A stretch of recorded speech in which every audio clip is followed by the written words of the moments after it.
bank account to keep track of each of their shop, or they can use a single QR for all their business, and all the transaction will be going to a single bank account, and finally it will be difficult to trace the source of the transaction. Okay, to cater the problem, our system will generate a single different QR for a single bank account. That in the end, the system will generate a report that enable the machine to track their cash flow for each dynamic QR created. Okay, for the problem number 2, we will cater on the challenge number 4, which is uh, unable to identify the problem of failed transaction in an area. This may due to the lack of supported information about why the transaction failed happen.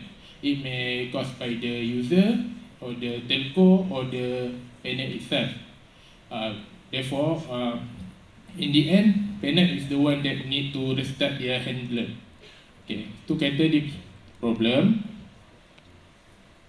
we will integrate a tracking system in our app that will collect the information from the user when the transaction fail.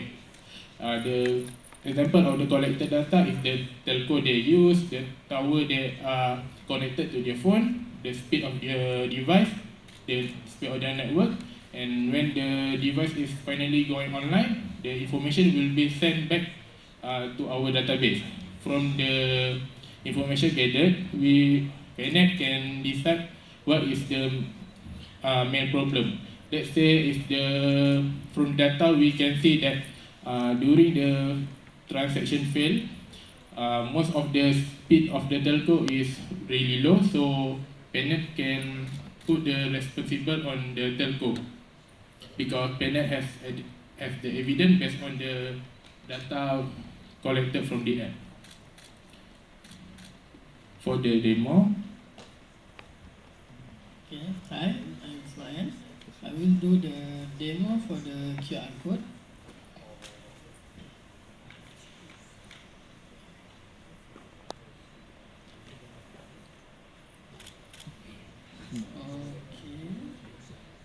Okay, as you can see here, the merchant have 3 accounts.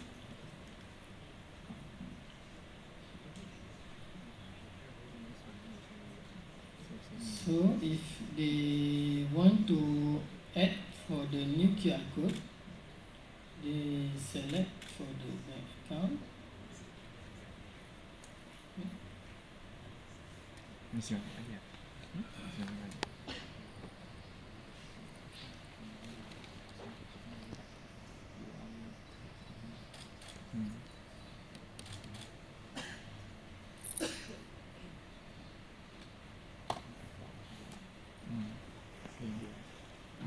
So as you can see here, there are 4 branches. So I will do the transaction.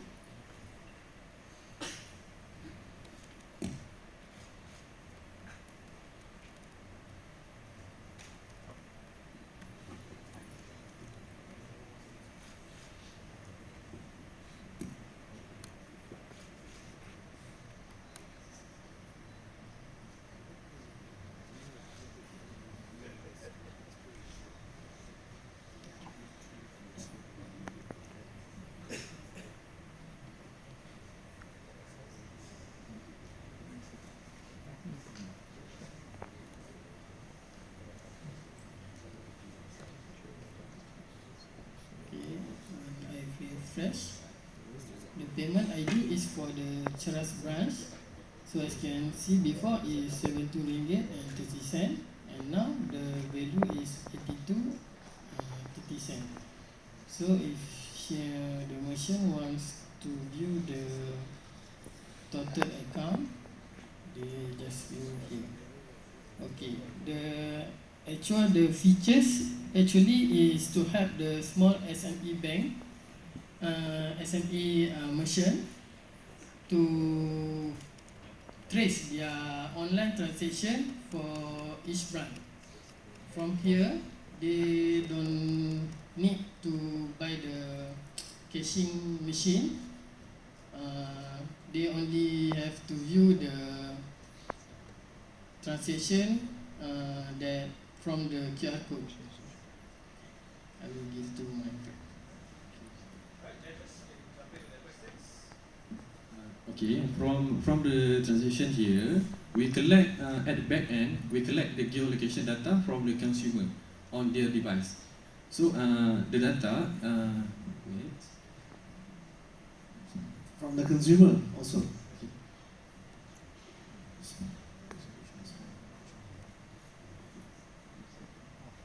Does this app include a consumer app?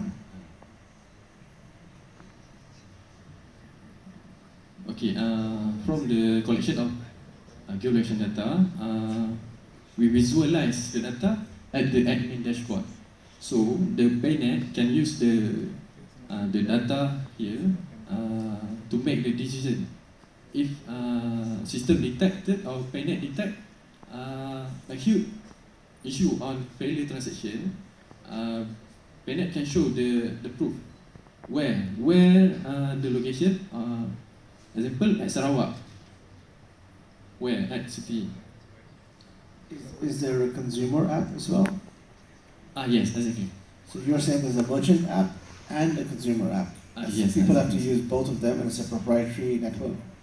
Yes. At the back end, we collect the data for Paynet use for making decision. Maybe you're not understanding the question, right? So I mean, are you saying when a customer comes to pay, he's using his Grab or Maybank or CIMB, or is using a Swift Pay app as a customer, and then the merchant is also using a Swift Pay merchant app? Is that how it works, or what are you building exactly? Okay, for the apps, it is for consumer. The Swift Pay app is for consumer, which is a merchant app. So this dashboard is we built for Paynet actually. So we propose what is the problem if a failed transaction occurs. So for the example, we have the we segregate three problems. This is a network, mobile I network. think that part we are kind of clear, right? I mean, understanding failure is fine. I think we just try to understand the actual business model, right? Like this is just the merchant app, and then the merchant is generating a Do It Now QR, or is it generating a Swift Pay QR? That and then how do you pay, right? Are you using a Swift Pay app to pay, like almost like another wallet or another pass-through, or can you use your Maybank app and make a payment or Boost or Grab or anything like that? Okay, the QR code is generated by the apps, Swift Pay apps. What kind of QR code? Like Do It Now or your own QR? Own QR, but integrate with the Paynet payment gateway. For the each branches, we can segregate the branches for let's say branch 1, the workflow, the cash flow. Yeah, but that's settlement, right? That's settlement that you're talking about. I'm just talking about how do I pay if it's your own QR, right? I can't use my Grab app to pay at a proprietary QR because Grab doesn't know how to read the proprietary QR. So I'm just trying to wonder, like, okay, so now you say you can do settlement to branch, which is okay, but how do you pay? Actually, the apps is can it be used by the other apps like Grab or Touch and Go, but for the transaction only can be seen by Swiss Plus. I mean the dashboard. But the transaction, the payment will happen like the other apps wallet. I think the other thing is if I'm understanding, unless I'm missing the point, right? But usually we don't let anybody generate a Do It Now QR because there's something called KYM, right? Know Your Merchant. So we can't let anybody say they're a merchant and generate a QR. So I'm not sure, right? Like, if this is generating a Do It Now QR, which it sounds like you're saying to allow anybody to scan and pay. Normally, I don't know whether it's really a chicken rice shop in Cheras, which is why KYM requires you to go through a certain process to register yourself as a merchant, right? So I'm not sure. Actually, this app, we try to build to help the people, small merchant, they want to see the cash flow. If they use current rate now, okay, the payment will go for one account. But if they have 3 branch, they must have some record to calculate for branch A, branch B, branch C, how much they have for sale for the day. Yeah, I think I understand the problem, but I'm not sure whether this is. I think maybe if you had something like an app that scan our Do It Now QR and captures it, and then it consolidates all of it into some kind of settlement history. Maybe that one a bit more understandable, because that's what the problem you're trying to solve, right? Single view and visibility over the transaction, which basically still is a Do It Now QR. So you don't generate your own QR. The merchant still uses our QR, but you're consolidating the view of each QR. I think that might work better than it. I don't know, just a thought, right? It's not a bad idea. I'm just saying that execution will be tough if you're generating your own QR, right? Whereas banks and wallets are already generating QR and deploying them. If you say your problem you're solving is you're then going to amalgamate all of these QRs so that there's a single view, maybe that way might work. Team backend cluster.